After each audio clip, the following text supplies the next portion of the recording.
this Chubby Food Melody is actually a rap song. You didn't know this. You thought it was an Elvis song. It's a rap song. It is, huh? Yeah, yeah.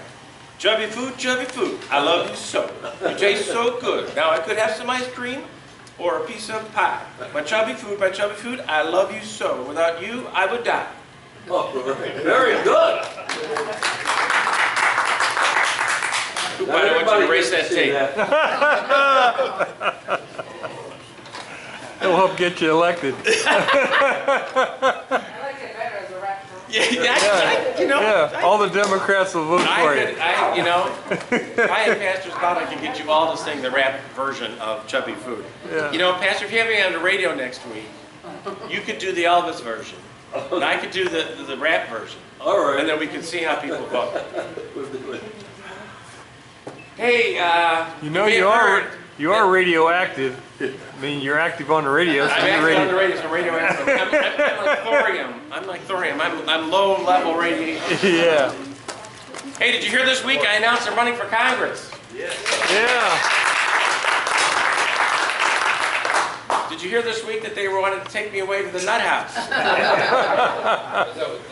That was this week. You know, and I'm so glad Bob is here because Bob and many of you actually have been very encouraging over the last year. And you know, when you take on this kind of a task, you ask yourself, and my wife and I talk about this all the time leading up to this. You know, is this worth doing? Is it something we should do? Because it's a tremendous, of course, commitment of time and money and everything else. But here's the way we have to look at this, and I believe this is. It's not just my race, but it's everything that we do. If what we do serves God's kingdom, then it serves God's kingdom, right? And it's successful in that right. And it's up to, it's only, our job is only to be obedient. And the Lord brings the result. We've been praying about my niece Annie for some time now, and we'll continue to pray. But it's in the Lord's hands. And, my race for Congress, it's important. It's important to me. I think it's important for Northeast Ohio, but it's in the Lord's hands.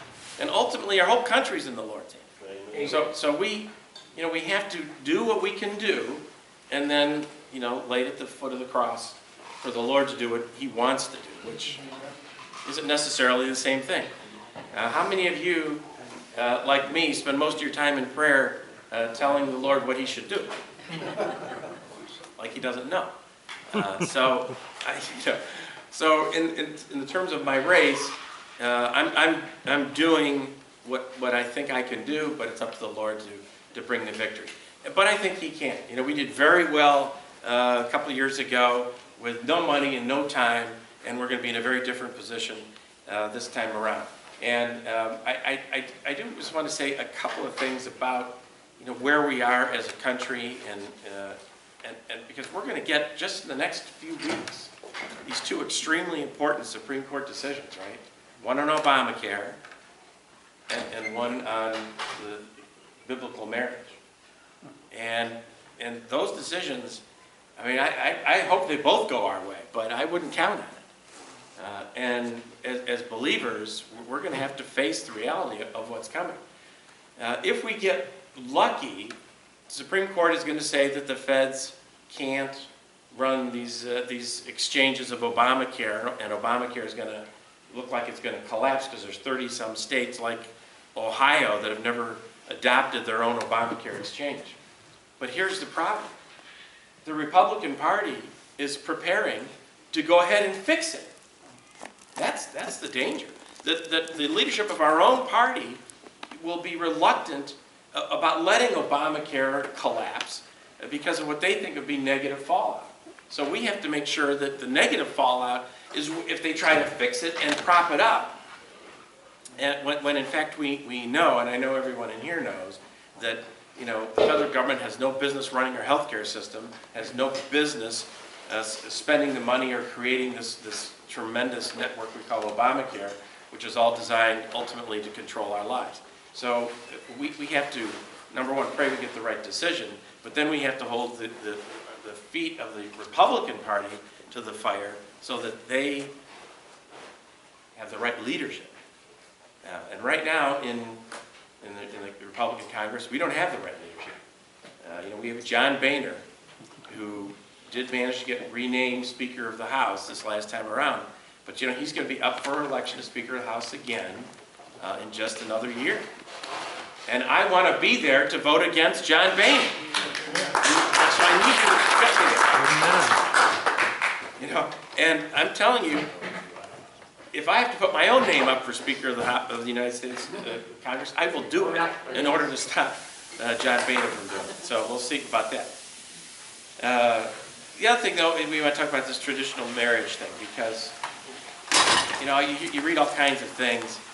I think the Supreme Court probably is going to impose this distortion of marriage on the whole country. And it just seems politically that's the way the winds are blowing. But even if they don't, what they're likely to do is say the states can do what they want to do. And so we're going to have big arguments either way. So again, we have to be in a position to say, as believers, that this is unacceptable. And we, this is I think the second time the church really is called upon to really fight an incredible political issue, which is really a moral issue. And frankly, the church was asleep at the switch back at the time of Roe v. Wade. And we can't be asleep at the switch this time, because we're going to end up with another 40-year fight and a lot of fallout as a result. Now, I was in Stowe, Ohio this morning. And there's a group there, a Stowe conservative club.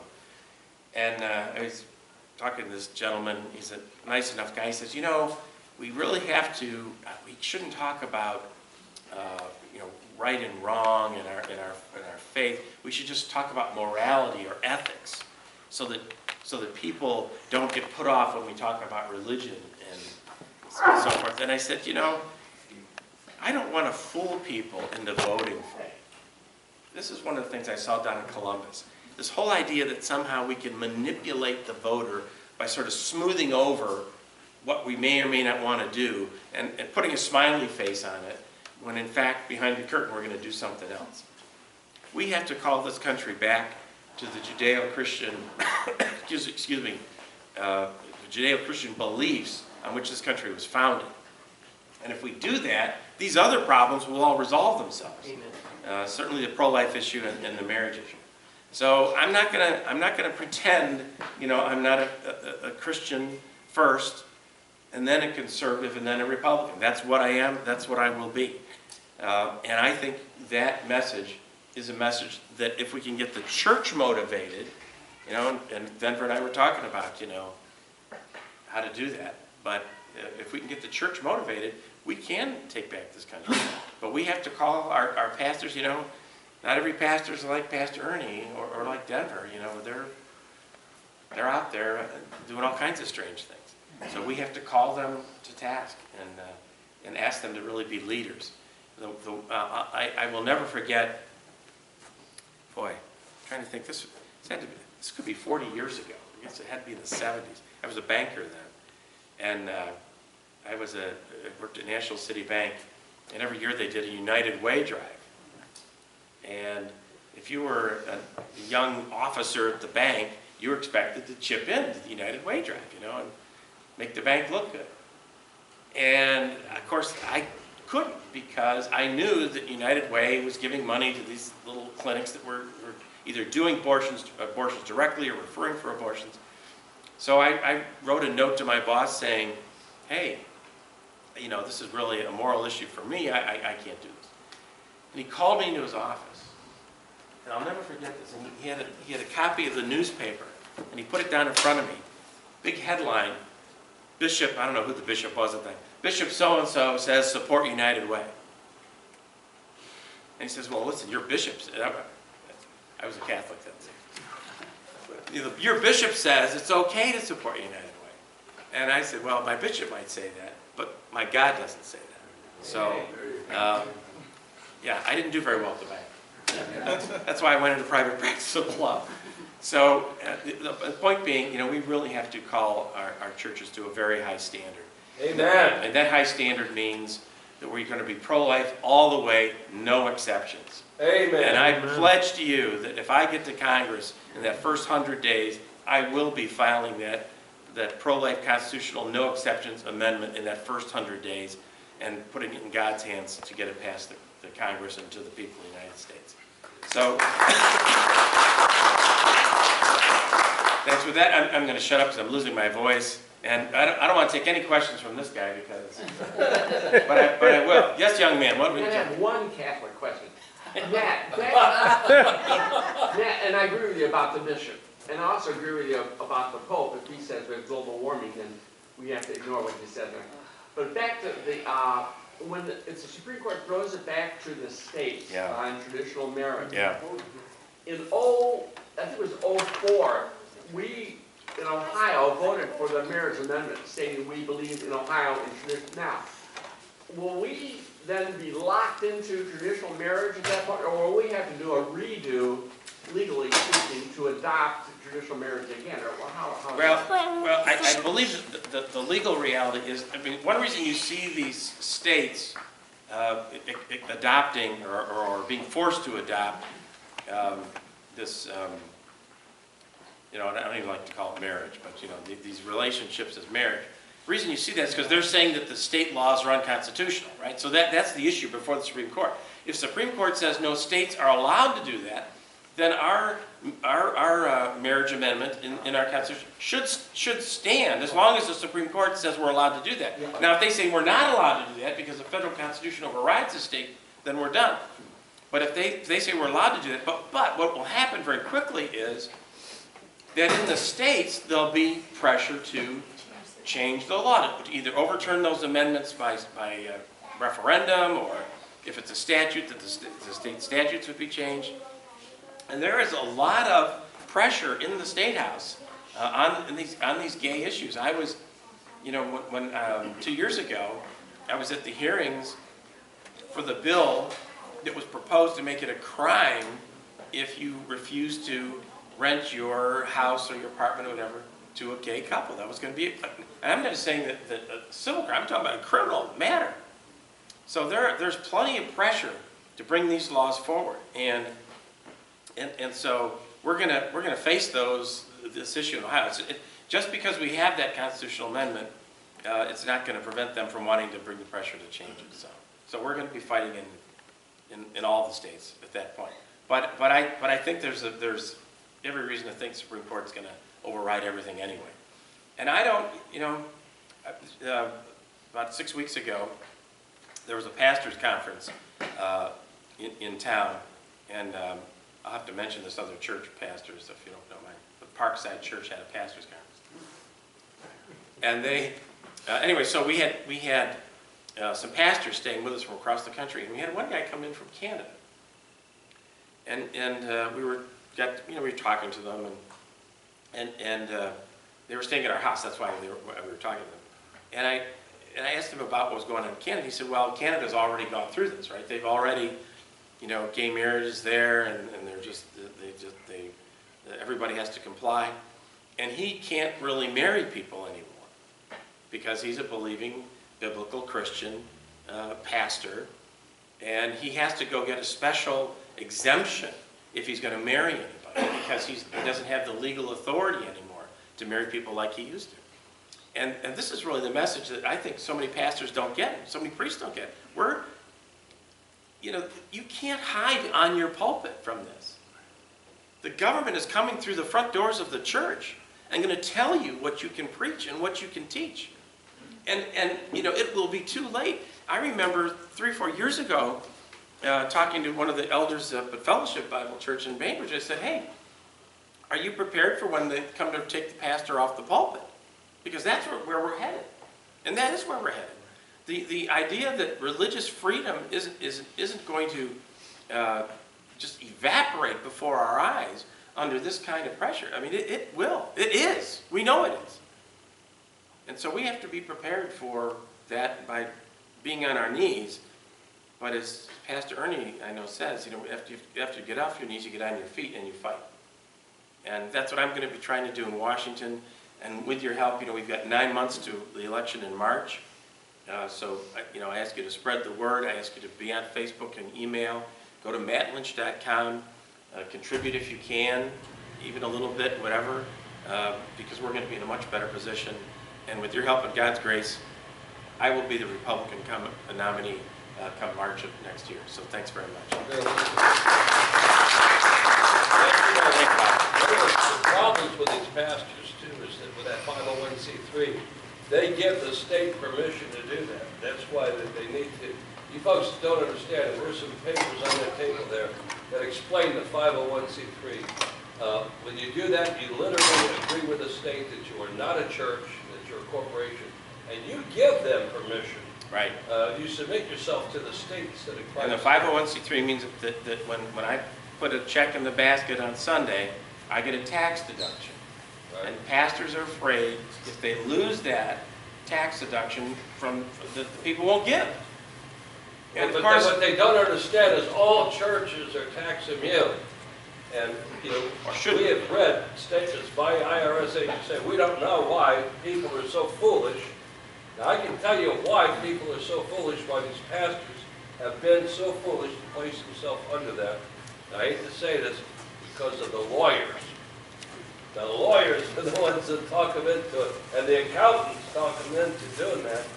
And well, here's the thing. When a pastor worries about he's going to lose his tax-exempt status, so he's afraid to preach the truth as a result, they crucified Christ. yeah, I mean, this is, what are we talking about? he's not A a tax pastor, status? is he? He's a higher. I mean, it's completely the wrong way to think about it. Well, right, but the thing of it is Christ and Christ alone, the state, you cannot have two masters. You can't serve two masters. Amen. One or the other. Let me ask you about this. What about ALEC? Are we going to have a federal ALEC? And where is that in Ohio? Are we going to get a chance to vote on it again? ALEC is American Law for American Courts. I did Yeah. talk about that. The American Law for American Courts? Yeah. Oh, okay. There's no federal, I talked about it in Ohio where it stands. Yeah, there is no Lyman's going to drop it in the fall. Yeah, Okay.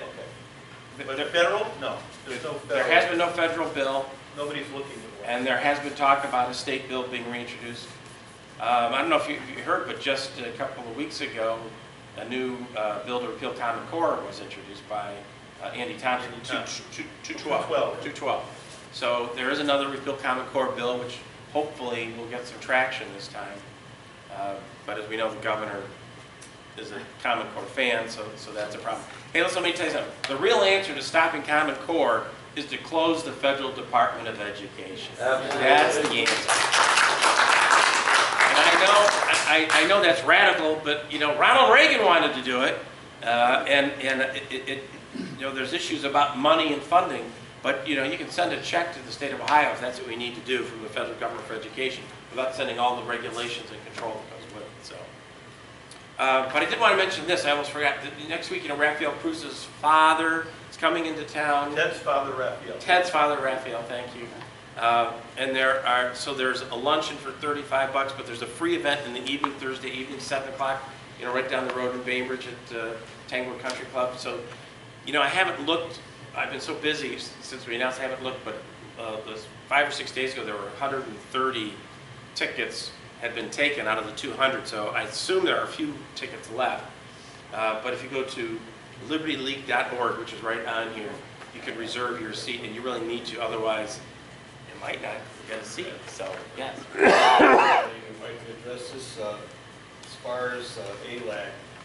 It's not going to gain any ground, or we'll put it on the ballot at some point, decide to do that.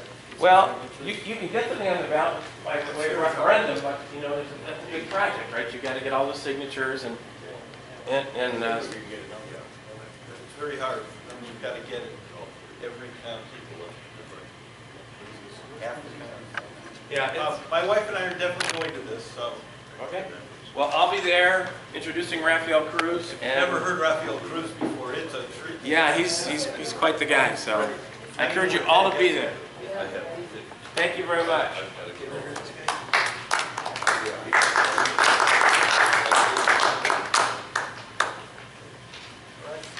Ted Cruz.